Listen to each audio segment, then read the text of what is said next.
Hello, everybody, and welcome to the GSMC Fantasy Sports Podcast, brought to you, as always, by the GSMC Sports Network. My name is Christopher Shepard. Welcome back, ladies and gentlemen, to the show. It has been quite some time since you have seen me, but you're probably wondering why this show is coming on later in the day. Well, it is because I am coming to you live. For the very first time in the history of the GSMC Fantasy Sports Podcast, you are seeing me live wherever you are in the world, whatever device you are using, whether it be on YouTube, Twitch, or any other the platforms we stream through. You are seeing me live and in the flesh. But if I do mess up, please be patient with me. This is my first time. I'm trying to get my bearings, and I really hope that all of you are looking forward to today's show because it's going to be a special one. We have a betting preview. We are only 2 weeks away from the football season. So I thought, what better way to get tuned in to the NFL season than by looking at all the divisions and doing some betting previews on them. We are also going to be looking at the QB position. Thank you already, shots below the belt. I appreciate it. Thank you. As we get some comments, there's another thing that I will talk to you about later. But before we get into any of that, I do want to remind you guys yet again to like, follow, and subscribe to the show. And as my man, Shots Below the Belt, is saying, I think that you guys will enjoy this next part. You now have a bigger say in what I get to talk on this show, and that is what I truly love. Interaction with you all. I truly like all your opinions. It's something that has been lacking ever since I started in terms of, pre-recording and things of that nature. But today is a special day.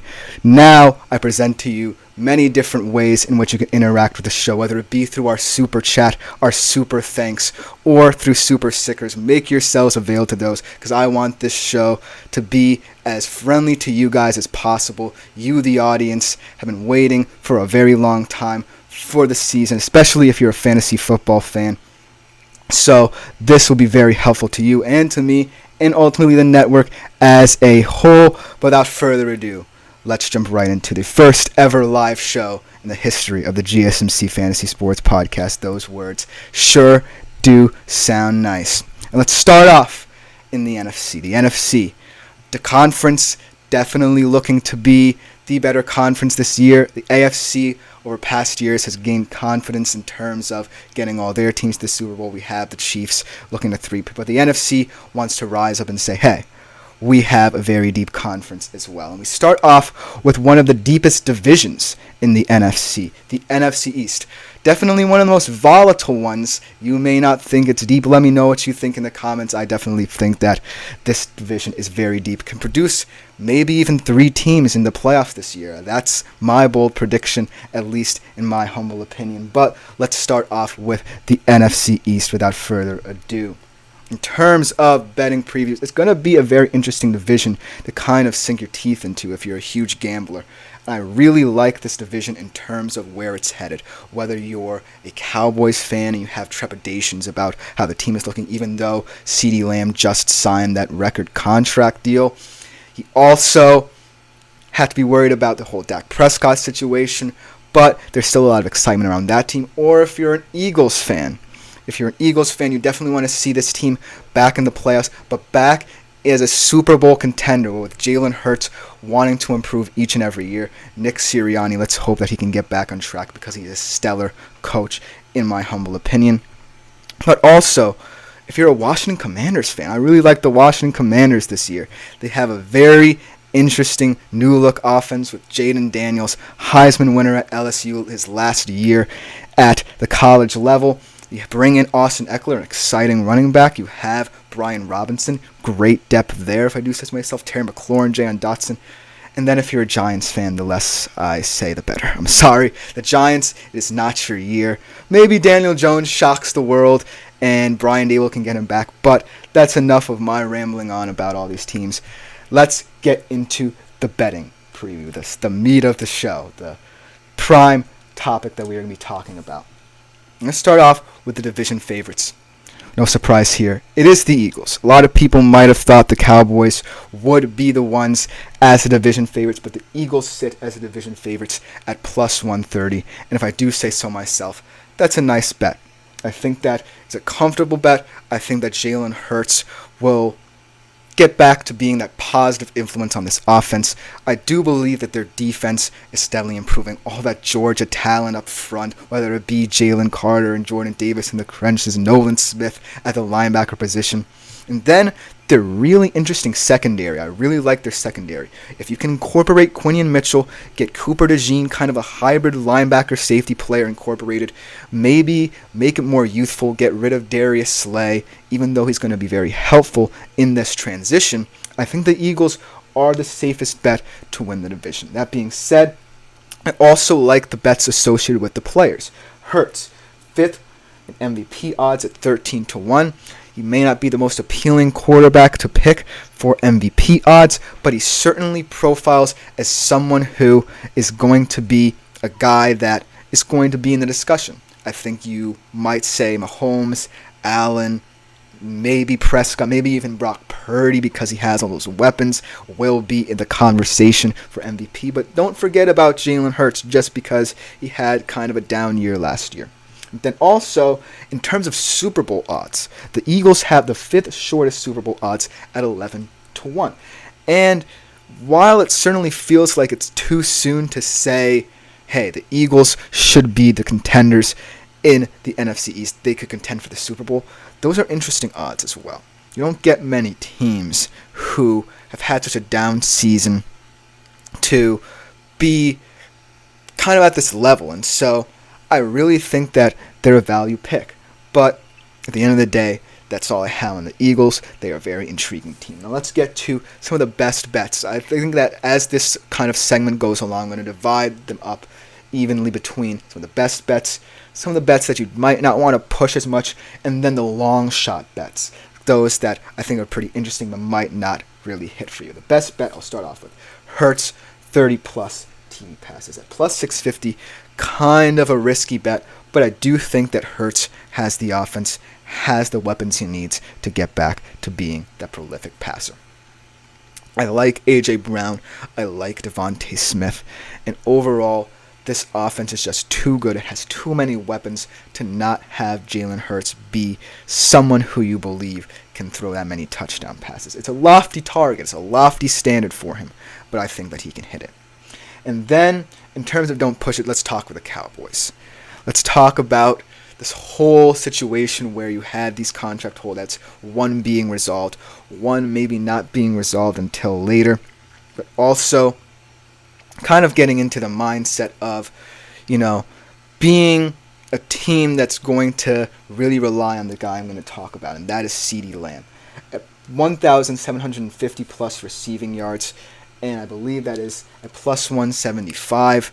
It's an interesting bet to think about because CeeDee Lamb, certainly, as this is a fantasy football show, he's going to be someone who you really like in fantasy football. However, in real life, maybe that whole holdout situation really isn't, going to benefit him positively. That's just my opinion. Let me know what you think in the comments. And so, I wouldn't push this bet. I like CeeDee Lamb as a receiver. I like him as someone who is going to be relied upon a lot in this offense, and I really believe that this offense is going to be one of the most dynamic in all of football. But at the end of the day, I don't really like this bet, in my humble opinion. Then let's go to the long shot. Let's talk about the Giants. We kind of have to. I'm a tri-state area kid. We kind of have to talk about the Giants. Let's talk about a man who has a lot of expectation on his shoulders, Malik Neighbors, their first-round draft pick this year. And at 1,250 plus yards, I'm not taking that bet. It is a long shot at plus 360 as well. That's a little bit low for a guy who steps into one of the worst offenses in the league. But still, if Daniel Jones is just competent enough to get him the ball, then I believe at the end of the day, I like it. I like what the Shots Below the Belt is saying there. Daniel Jones, comeback player of the year. I like it a lot. It's a wild prediction, but I do believe that Daniel Jones may have some merit yet. And he really hasn't had that much opportunity to shine in Brian Dable's system. Yes, he had all those injuries, like Shot Below the Belt is alluding to. And so he is someone who I'm going to be looking at as, can he be the guy for the Giants? Can he get Malik Nabers? Now he finally has a true number one wide receiver going. Can he get the job done? And ultimately, this bet will depend on their rapport. But at the end of the day, the Giants are definitely a team that you might not pay that much attention to. But if Malik Nabers gets going, I think that they could have something special there. And then, in terms of overall bets, let's talk with the Eagles yet again. They are the team of the moment in this division. And I think that ultimately where they are in terms of win total is really appealing. I'm going to take the over on them in terms of 10.5 wins. You should take the over as well. At plus 140, they are a team that is primed and ready to go. And I think last year was an aberration. I think that this is a team ready to take the next step forward, ready to wipe away all that happened last year. They are primed to go. And in this NFC, you definitely have your contenders. You have your Lions. I think the Lions really are going to be a trendy pick to make it to the Super Bowl out of the NFC. You have the Cowboys in your own division. You have the 49ers, perhaps the best team in the NFC. We'll talk about them in a little bit later on in the show. But at the end of the day, the Philadelphia Eagles are a team that I feel you can't let fall to the wayside. This is a team that I think will always be competitive in terms of how you bet on them. And ultimately, in the NFC East, they may be the safest bet of all these teams. But overall, I really hope you guys like this segment about the NFC East. I got the comments going. We are our first live stream. I can't believe it. But coming next, we go up north to the NFC North and that division. And there's contenders to be talking about. We'll be right back after this short break. I feel like I'm losing my mind.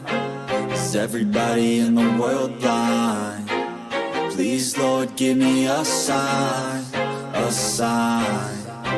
I feel like I'm losing my mind. Is everybody in the world blind? Please, Lord, give me a sign, a sign.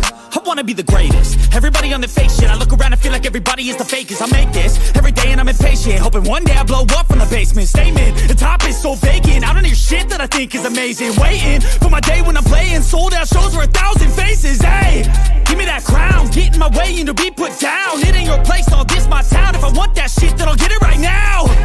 I'm losing it, the noose it fits. I'm losing shit, a stupid myth. You choose to live or choose to dip. You choose to fight or lose your grip and lose a gift. I feel like I'm losing my mind. Is everybody in the world blind? Please, Lord, give me a sign, a sign. I feel like I'm losing my mind. Is everybody in the world?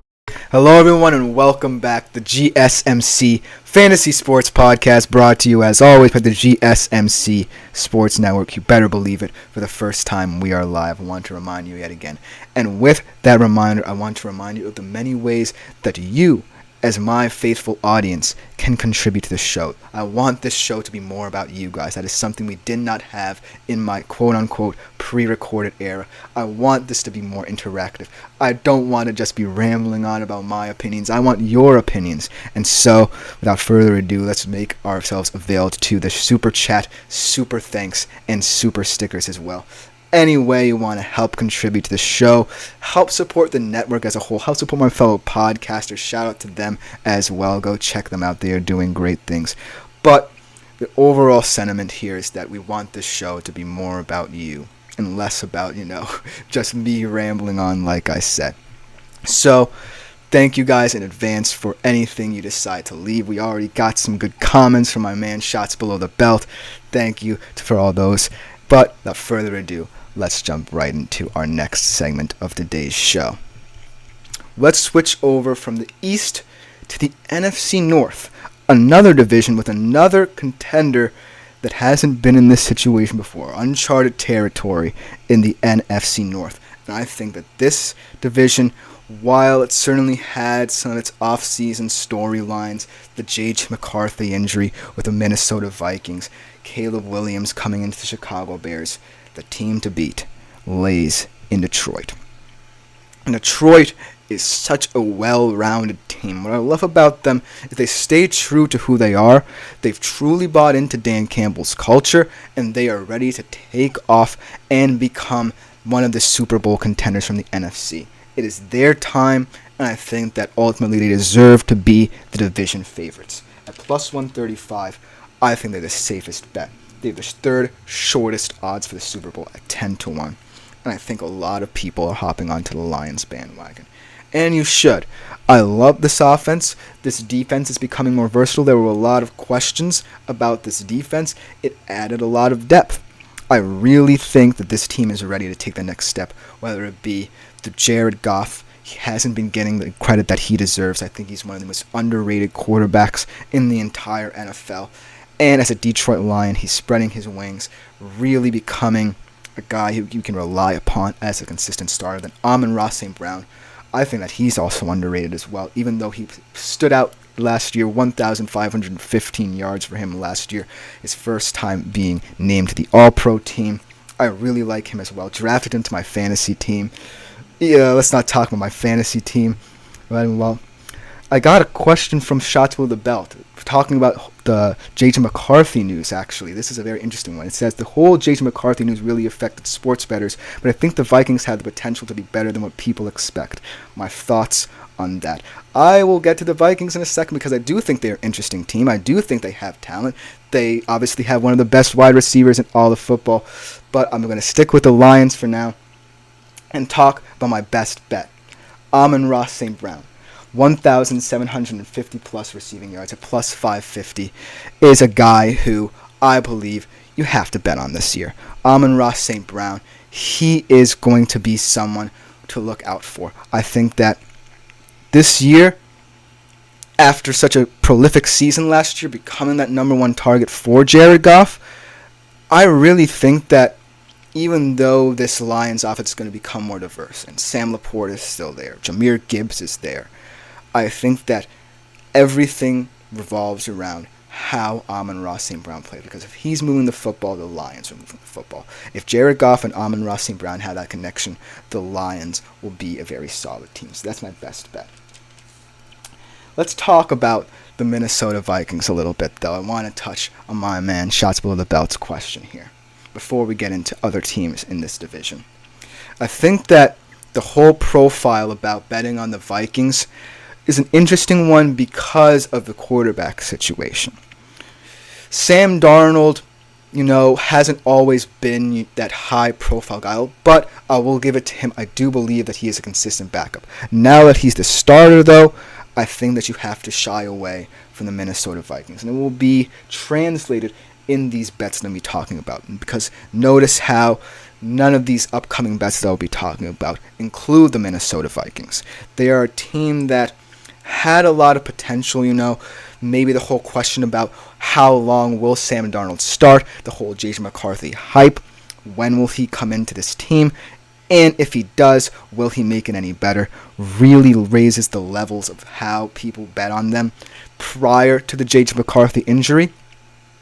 But I think that it's just a team that I think you might have to fade away. I'm not saying that they can't be better than expected, but my kind of wheelhouse for them right now is 5 wins. I don't see them getting over that benchmark.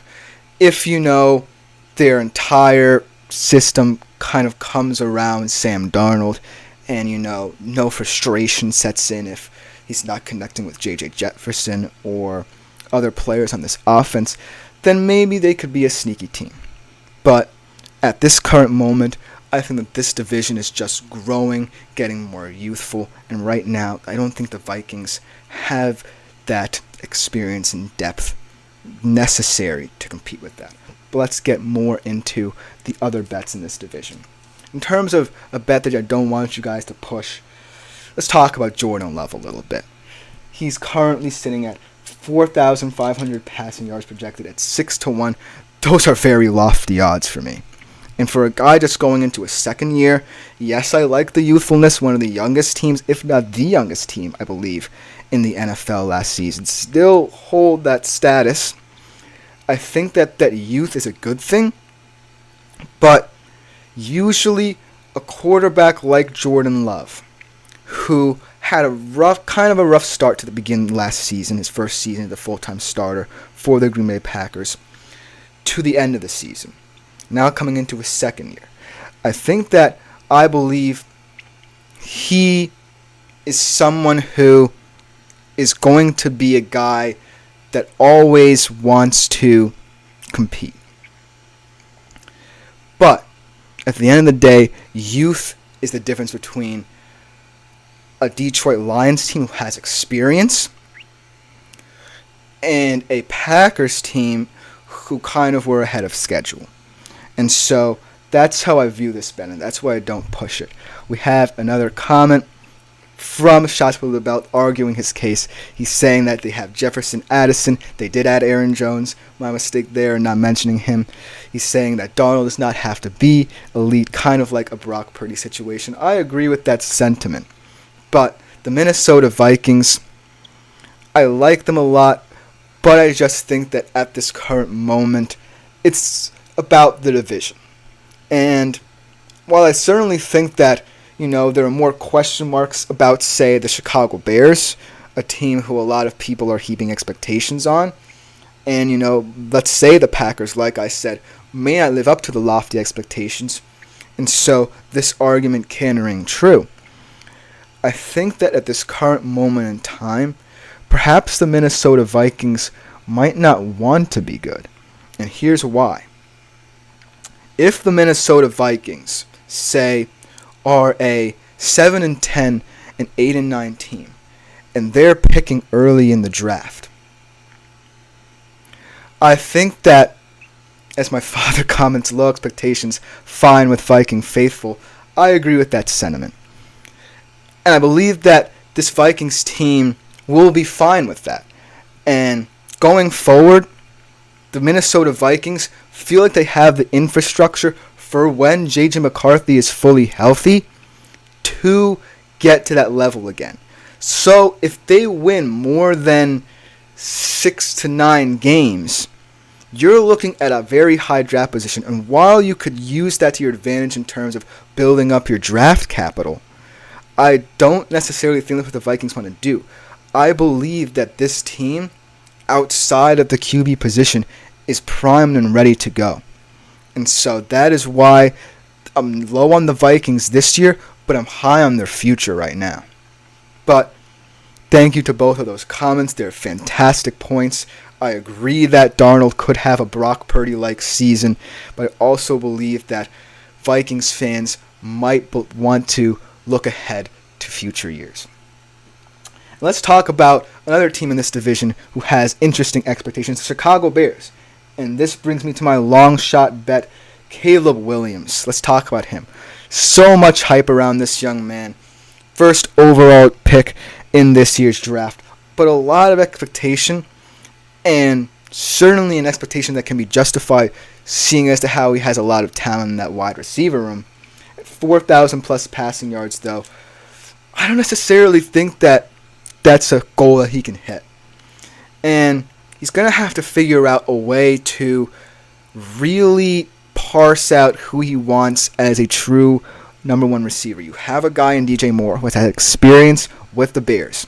You have a guy in Roma Dunza, one of the most promising young rookies in the league. That's a fantastic addition. Maybe that rookie connection really works for them. But then you have a guy in Keenan Allen who's been around the league so much, played so many valuable games with the Los Angeles Chargers, and really brings that level of experience that a young rookie quarterback like Caleb Williams might want. And so it's going to be interesting to see how Caleb Williams figures out, okay, I have an interesting dynamic in my receiver room, so how do I make it that none of these guys get frustrated? And that's my worry with him. 4,000 pass yards is a lofty expectation for any quarterback. In fact, I only think about 3 or 4 guys in the league right now are capable of hitting that. And for a rookie, I think that you have to shy away from this bet. But the last point I want to make as we finish with a safer bet, Jordan Love, 6 sort of stats to win MVP. Make of that what you will. But the point I want to make about the NFC North, right? All of these teams are teams that have an interesting storyline to them. They're teams that fit the profile of ready to contend. There are teams that are getting more youthful. There are teams like the Vikings who believe they have the infrastructure but may wait to go all in with J.J. McCarthy once he's back healthy. And you have a team like the Packers who I believe should have more questions surrounding them than people expect of them. And so this division certainly is going to be an interesting one. I just want to address this last question here before we go to the break from Shots Below the Belt. Talent at quarterback was there with Justin Fields. The O-line, fantastic point. Are the Bears asking too much of Caleb? They did actually add a lot of depth to that O-line, but I also agree with that sentiment. I think that Caleb Williams is one of those quarterbacks who runs to throw the football, if that makes sense. He doesn't want to run as often as he does, but his ability to create plays out of structure cannot be ignored. I just think that this year is too lofty a standard for that 4,000 passing yards benchmark. But it all will come down to how his receivers react to him as well. It's not just the O-line. I think that the O-line is a big question mark that the Bears had coming into this season, but I think that they addressed it perfectly with some additions, and it's going to come down to how he reacts to the receivers. But that will just about do it for this segment. Coming up next, we transition to the ugliest division in all of football, the NFC South. Who will emerge from there, and what will go on in terms of betting odds in that division? We'll be right back after this short break. Looking for your daily fix of sports talk without having to pay for it? GSMC Sports Network is available on YouTube. Just search GSMC Sports Network. Get your fix of daily sports talk shows on YouTube, absolutely free. NFL, college football, NBA, MLB, MMA, UFC, fantasy football, and so much more. GSMC Sports Network has shows running all day long, with new sports shows starting every 2 hours. Just like on your favorite cable sports channel, except GSMC Sports Network is absolutely free. Just search. Hello, everyone, and welcome back to the GSMC Fantasy Sports Podcast, our very first live show. I hope you all are enjoying it. We now go from north to south in terms of NFC divisions. We continue our divisional betting previews 2 weeks before the start of the NFL season.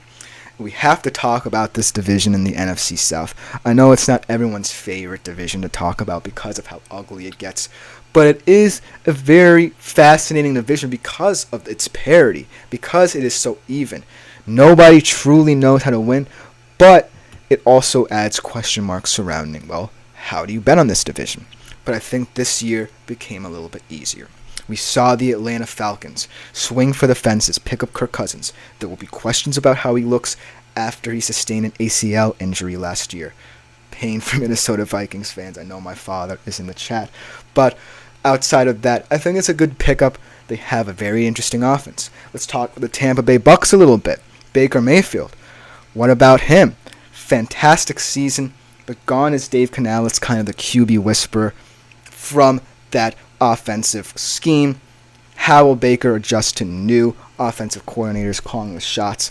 I think that he's a solid quarterback, but I think this year may take a back seat. He still has Mike Evans, a paragon of consistency at the wide receiver position, but I think that, well, with the Atlanta Falcons adding Kirk Cousins to this offense, giving them a dynamic quarterback after so many years of inconsistent QB play, it adds a certain dynamic that makes them the division favorites. Minus 135. I think they deserve that mark. It could all come tumbling down. Hear me out on that. But at the end of the day, the bottom line is when you add that dynamic quarterback to an offense that was begging for it, I think that just rejuvenates the team. I think that Bijan's going to be used more. I think that Kyle Pitts' talent's going to be realized. And I believe that Drake London, who already has been a prolific receiver, even with inconsistent QB play, will have his moment to shine. Then let's look at Tampa again, because Tampa is the wild card in this division. They're either going to be a team, like I said, who will forget the loss of Dave Canales. Baker's going to stay consistent, or they're going to be a team that suffers from the loss of Dave Canales, especially Baker Mayfield, and Baker Mayfield will kind of regress back to what we saw in his early stages as a Cleveland Brown. I still have high hopes for him, but it's all going to come down to that. They still have Mike Evans, Chris Godwin, dynamic offense. They have a decent defense. I like its profile. You have Big Vita Vea up front.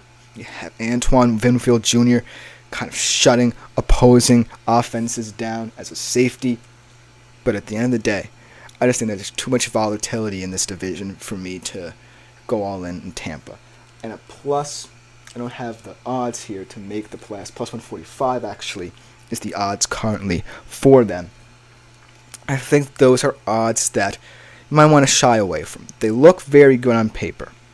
But at the end of the day, I'm a little bit concerned about how Baker Mayfield is going to react to losing such an important part of who he was as a quarterback last year. And then let's talk about the New Orleans Saints.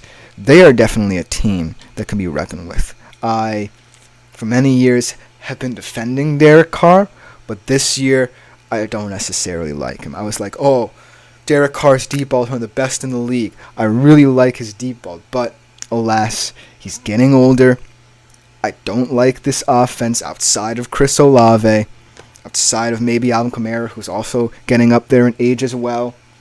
But I just don't like it. And plus 210 to miss the postseason, that's an easy bet for me. I'm willing to say that the Saints will miss the postseason. Be a team that might be there, might see it out to the end of the season, might make this division a 3-horse race potentially. But they don't have enough in the tank. They don't have enough talent to really wow me or sway me into saying that, hey, this is a playoff team. In terms of how I looked at this division in terms of best bets, don't push it in long shots, let's talk about how all of these skill position players can profile. In terms of best bets, Mike Evans. How about him? 10 straight seasons, 1,000 plus yards. First ballot Hall of Famer in my opinion. Paragon of consistency.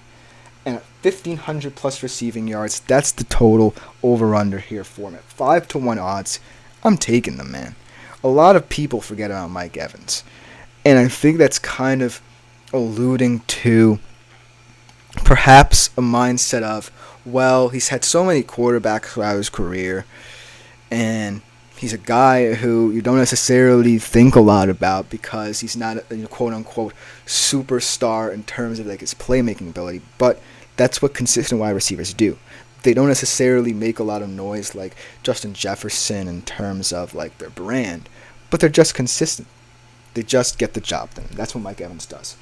In terms of not pushing it, I talked about Kamara before.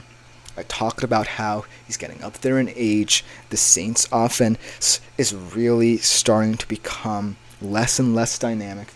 And at 1,000 rush yards, at plus 475, I'm going to have to say you don't want to push that bet. I really, really think that the Saints team, as much as I want to like them, just doesn't have it. Derek Carr is not the quarterback that he needs to be. And most importantly, he's not the quarterback who can get the most out of the final years of Alvin Kamara's career, but also a young receiver in Chris Olave.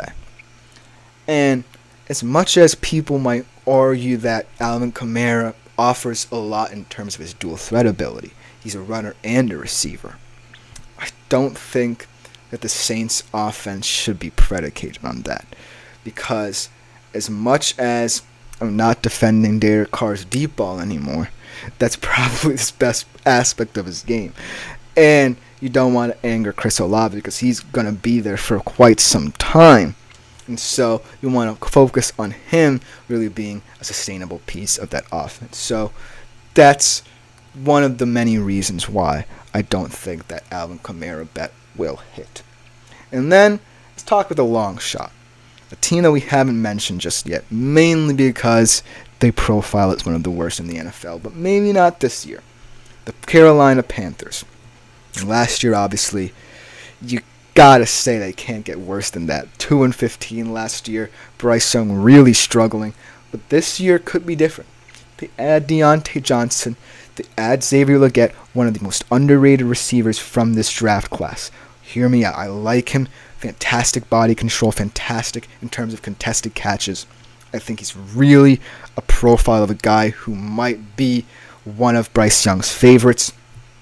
At the end of the day, 3,750 yards is a very lofty goal for Bryce Young. And as I see shots below the belt saying, take the over on wins, strong bet, big payout. I think that the Panthers are going to be one of those teams that, can't get worse. And he's right in that sentiment. But I do think that they still, with adding all these pieces to the offense, will have to figure out how they profile, because Bryce Young definitely had so many struggles. You can put it down to the O-line. You can put it down to coaching. You got to fix those first. He has the weapons, and I think it's going to be all about connection. I'm not necessarily confident enough in terms of taking the over on wins, but I do like how this team is profiling in terms of bettering itself. And Anthony Manzano here saying it's a scheme that Carolina is trying to run. Do they feel they are more successful with smaller, shifty receivers like a Tyreek, or biggie body receivers that are known for jump balls? That's an interesting question, because when I look at this offense, the only kind of big body receiver that I see is Adam Thielen, and he's also getting up there in age. And he's one of those guys who is not necessarily someone who I see as a person who is going to be able to produce for Bryce Young much further in his career. And when I think about the direction they took, Xavier Legette, he is kind of a smaller body, but he is one of those guys who plays like he has a much bigger body profile.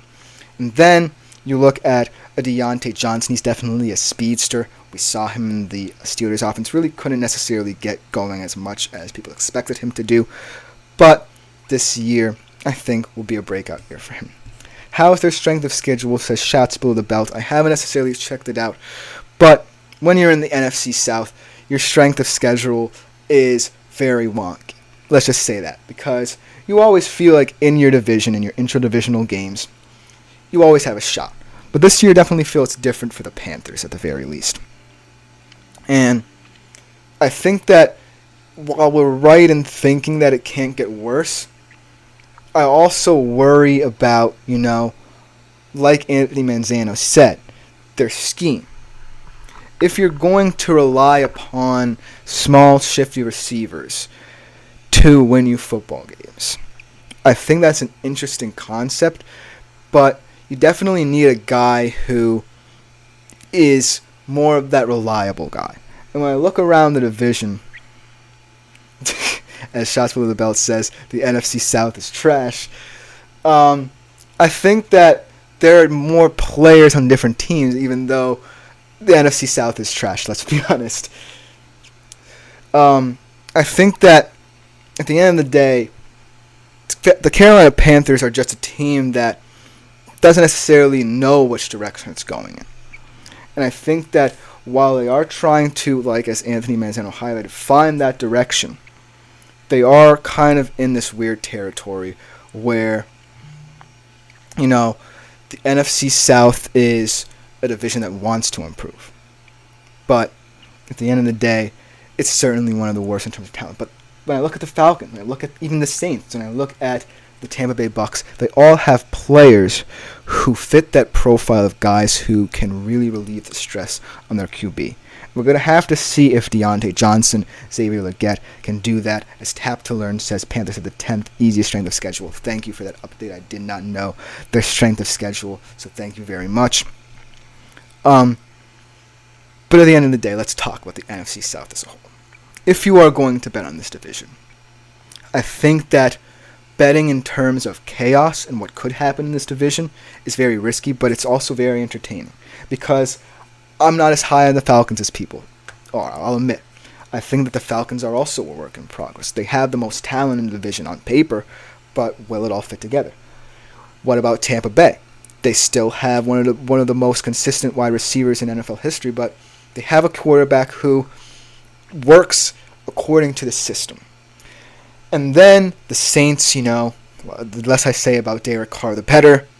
But they're also a team that has, volatility written all over them. And then the Panthers, they're always going to be looking to improve. And with that schedule, like Tap to Learn said, I think that maybe you can see them pick up some wins. But it's all about, finding that consistency. But risk all your money on the NFC South at your own peril. That is my final thought for this segment. And this will conclude this segment as we transition to our last NFC division before we get to our QB positional profile to close out the show. The NFC West, my favorite division because of that team. Go Hawks. I will not be biased, I promise, during that segment, but we will be right back to talk about that segment after the break.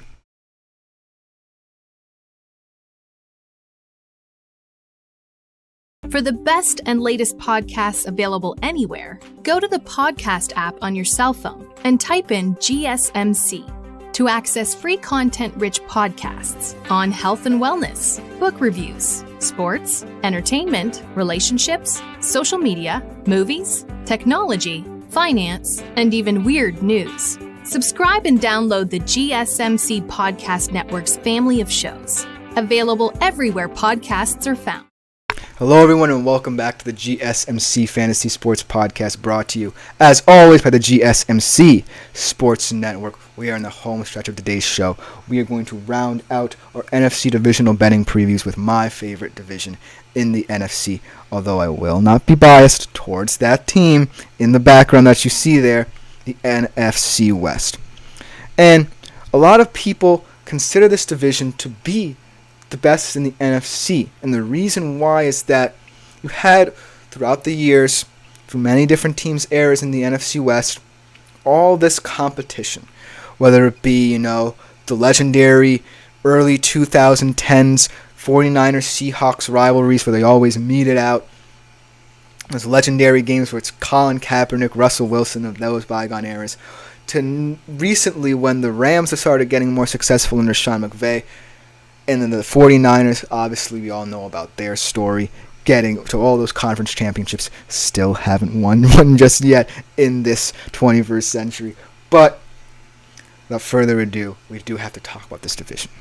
Because while a lot of people might still think it's the best division, I certainly think that outside of the 49ers, while, almost all of these teams could profile to be a playoff team, when I look at other teams in the NFC and the AFC especially, which we'll get to tomorrow, there are teams that really are taking that step forward. When I look at the Rams, they're a team that I really like. I really like Matthew Stafford, Cooper Kupp, and Puka Nacua, that trio on offense. But it does rely on A, Matthew Stafford being healthy, and B, him not being a guy who just flames out as his career gets into its latter stages. And then I look at the Seahawks, and I will not be biased here. I love them. I love the Mike McDonald hire. I love what he's going to do with our defense. I love the Ryan Grubb hire on offense, hearing all the stuff that Geno Smith has been saying about the verbiage, the new depth of this offense. But they're also a team that could potentially be a year away from saying, well, hey, Geno Smith might not even start again. And then the Arizona Cardinals, a lot of people think the Arizona Cardinals are going to be sneaky good. I among them as well. I think that Kyler Murray is, in terms of, real life and fantasy, because this is a fantasy sports podcast and I don't want to forget that, even though we're talking about betting, I think that Kyler Murray is a fascinating quarterback. He's always going to be dynamic. He has fantastic dual threat ability. He has a fantastic arm. And I think that, it's going to be all up to how he really gets this kind of weak receiver room to kind of solidify around him. And so this division certainly doesn't profile as one of the quote-unquote best right now. But it still is one of the most entertaining. So without further ado, let's jump into some of the bets that might make you a lot of money. Obviously, the 49ers are the favorites. As long as they have Kyle Shanahan, they have all the weapons. We'll see what happens in the whole Brandon Ayuk saga, because he could leave. But even without him, they still have the best weapons in the NFL, one of, if not the best defenses in the NFL. and so on and so forth. And at minus 200, it certainly seems like this is the 49ers division to lose unless, someone comes out of the ashes and says otherwise. They are the second to only the Chiefs in terms of Super Bowl odds at 6-1.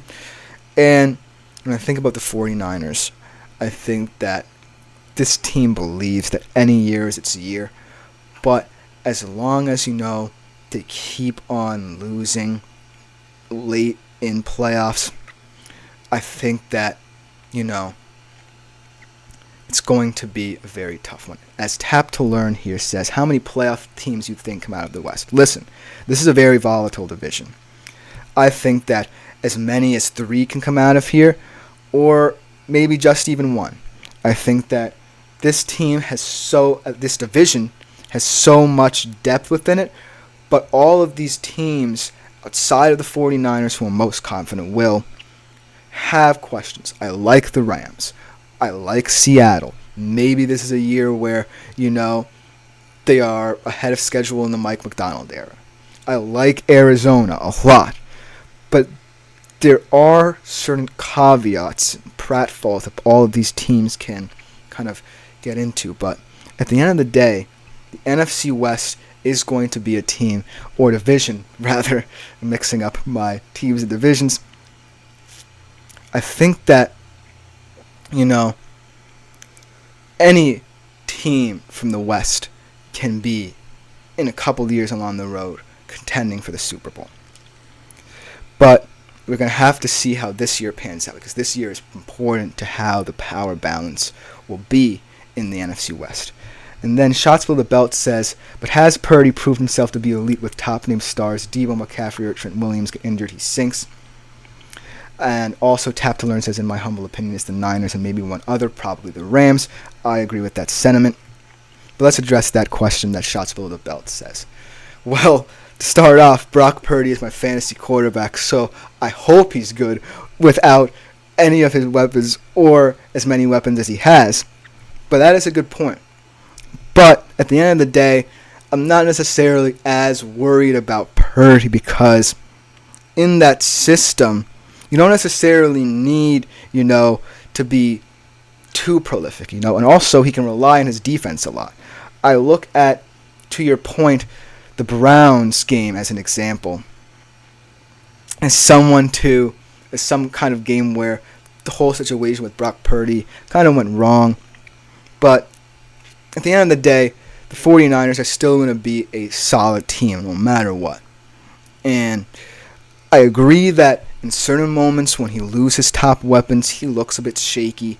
I'm not that concerned because of the profile of the whole team. And then getting into how Tap to Learn said 2 teams make it out, Niners and the Rams. I completely agree with that sentiment, although I'm going to be biased here. Don't sleep on my Seattle Seahawks. Maybe it will take them 1 or 2 years, but we'll be back, I promise. Let's get into some of the bets that I want you guys to be privy to. The best bet, Christian McCaffrey. Let's talk about him. At 1,500 receiving yards, at 1,500 all-purpose yards, rather, at 4-1. Those are very intriguing odds. And a lot of people, even though, there's a lot of hype surrounding him, he's a number 1 fantasy pick. He's one of the best all-around players in the NFL. There are questions about his injury history. There are questions about him in terms of how he's used in this San Francisco 49ers offense. But, like I said, having an all-purpose guy like Christian McCaffrey means that he's going to be the guy to get most of the yards. He's going to get a lot of attention in this offense. And I think that as long as he's there, you're going to use him. And so, even though all of the injury prospects around the 49ers are scary, and it's happened before, I think that, McCaffrey will stay consistent. What's up to Diggs BTW 21? Thank you for the shout out, bud. Getting back to my point about McCaffrey, I think that he's just a solid citizen in terms of betting, in terms of fantasy. And I will not get off that sentiment in terms of betting in this division. And then, in terms of don't push it, let's talk about Puka Nacua for a quick second. Because Puka Nacua is really a player that kind of rose like a phoenix out of the ashes, came out of nowhere, really, to be someone who could not only be a supplementary receiver for the Rams, but also a true wide receiver one for the Rams. But this year certainly feels like a weird year for the Rams because nobody truly expected Puka to be that guy last year, but he was. And so this year, he might take a bit of a back seat. And I like how, this offense profiles, even if Puka Nacua is there, but at 1,500 receiving yards and a plus 275, I wouldn't push it. I think that there will be a lot of questions around Cooper Kupp, whether he can fully integrate himself back into this offense, whether he can still be a contributor, whether as the wide receiver 1 or 2. But at the end of the day, I think that Puka is not going to have as big a season. At 1,500 yards, certainly not. I think he can get 1,000, maybe even 1,200 or so, but not 1,500 this year. And let's talk about my favorite long shot bet in this division. How about my boy Geno Smith? 30-plus TD passes at 7-1. It's a long shot. Those are lofty standards for my man Geno Smith, but let's talk about this. I know this team and all its goings-ons in the offseason better than anyone. And I love the Mike McDonald hire, even though it's more defensive-minded. You get shore of the defense, but the hire that matters in terms of this bet is Ryan Grubb.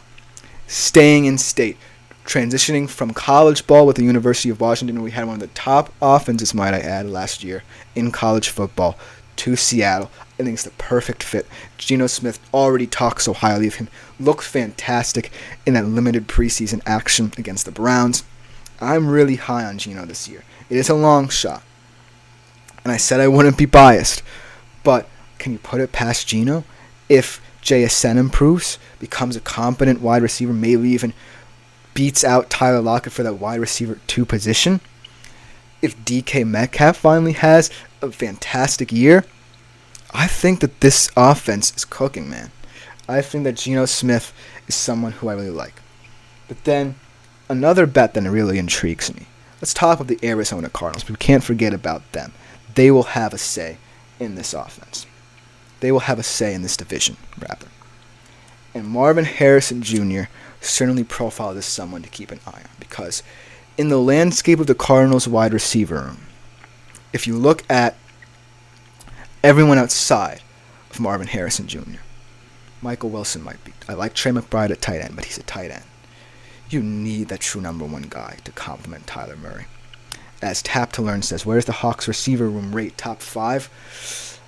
I say top 8.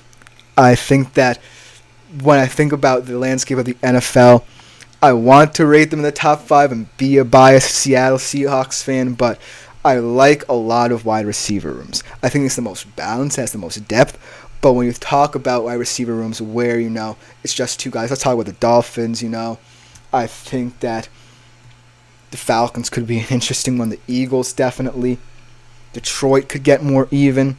So it's definitely an interesting landscape. But I think the Hawks have the most depth out of any wide receiver room in the top 5, top 10 discussion. Let's get back to the Arizona Cardinals and the other side of the receiving spectrum in MHJ. 1,250 plus receiving yards.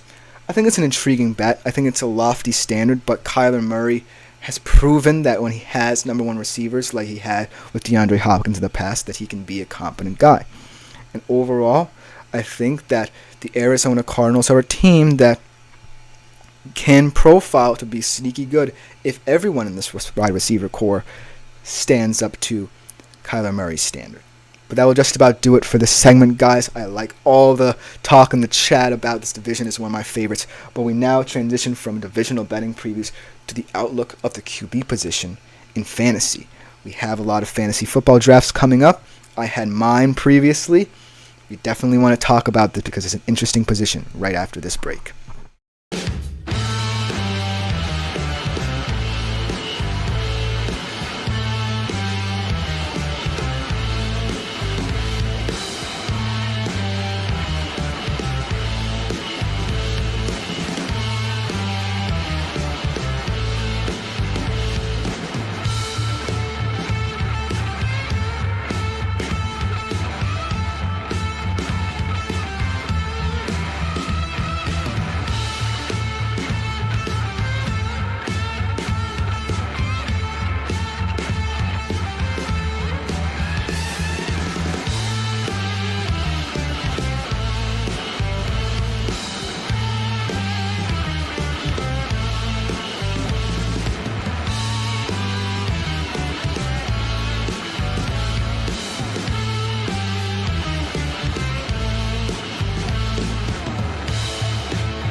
Hello everyone and welcome back to the last segment of the day here on the GSMC Fantasy Sports Podcast. Hope you guys enjoy our show. Our first live show. Been loving the comments section. Keep it up you guys for this last segment. Should be a good one. Our first kind of fantasy oriented segment of the day. Certainly a good one to close out the show. We are going to be taking a deep dive into the QB position. Now, the QB position is one of those positions in fantasy football where everyone knows, well, you can wait. You can wait for as long as possible, and either you can get a tier 1 guy like a Mahomes or Allen if you're quick to it in 6th or 7th round, you have a high round pick there, but there are also reliable stars after that. There are also so many caveats and pratfalls that you might want to avoid in terms of how the season plays out, because let's say your quarterback gets injured. It happens to everyone. As my mother says, I want to hear your thoughts on Rodgers. We'll get to him in a little bit because I think he's going to be an interesting quarterback in terms of how he profiles in fantasy. But the overall landscape of the QB position is just something very interesting, because when I think about how you draft the QB position compared to how volatile it gets as the fantasy football season goes on, I think it's important to remember that you can always find good depth at the QB position, whether you feel like you've drafted horribly at it, and then going into the waiver wire. So without further ado, I just want to offer my opinions on that. So without further ado, let's talk about some guys in terms of situations in fantasy football who I really like. Let's start off with a safe risk in terms of a guy who you can flip. And what I mean by flip is if he's not playing well, you can kind of bench him and someone will stream him and you can pick him up as a streaming option. He's a safe risk at the end of the day, I'll say about him. It's C.J. Stroud. And C.J. Stroud is someone who I feel is going to be a guy who a lot of people like, but a lot of people might not be willing to have for a whole season. Because I really think that this year is the year of C.J. Stroud, the year of second-year QBs. But in terms of second-year QBs, I think that the best option for a safe risk is him, because he profiles as someone who is going to have good games, but there's also someone who you might say, hey, I'm going to test the waters in terms of the waiver wire. I could, rely upon him maybe as a streaming option as well. And let's go to my mother's take. Shout out to my mom. I want to hear your thoughts on Rodgers before we get into any other of those. Aaron Rodgers, over many years as a Green Bay Packer, has built his success as a real-life and fantasy QB on his consistency in terms of point production. What I mean by that is he's someone who isn't going to be seen as a guy who can get you 3 to 4 touchdowns every given week. He's a guy who made his money with 20 to 25 point performances in fantasy. And for the Jets, I think that the way he fits into this offense and the way he recovers from this injury, most importantly, is going to go a long way towards determining how I view him in fantasy. Because he has the weapons, perhaps his best weapons his entire career, in terms of talent that he doesn't have to elevate, with Garrett Wilson, Breece Hall in that offense. But why I think I'm lower on Rodgers than I want to be is because of the fact, A, he's old, and B, his style of play doesn't necessarily translate to the modern fantasy game. It doesn't appeal to people in terms of a guy who you either want to stream or a guy who you want to start right away. And so I'm having trouble here with this graphic, but I will continue in terms of how to, talk about the QB position and guys who I really like. Let's talk about a safe bet here. I'm going to talk about Kyler Murray yet again. I think that Kyler Murray is someone as Tap to Learn says, who tops the QBs in rushing yards, Lamar, Murray, Watson, or someone else? That's a good transition because I think Kyler Murray definitely will be in that conversation, even though, we might say Lamar. So the safe bet is Kyler Murray in terms of just his ability here, his dual threat ability, his legs, his ability to, at the end of the day, really cement himself as someone who, even coming back from an injury, is a guy you rely on in this offense.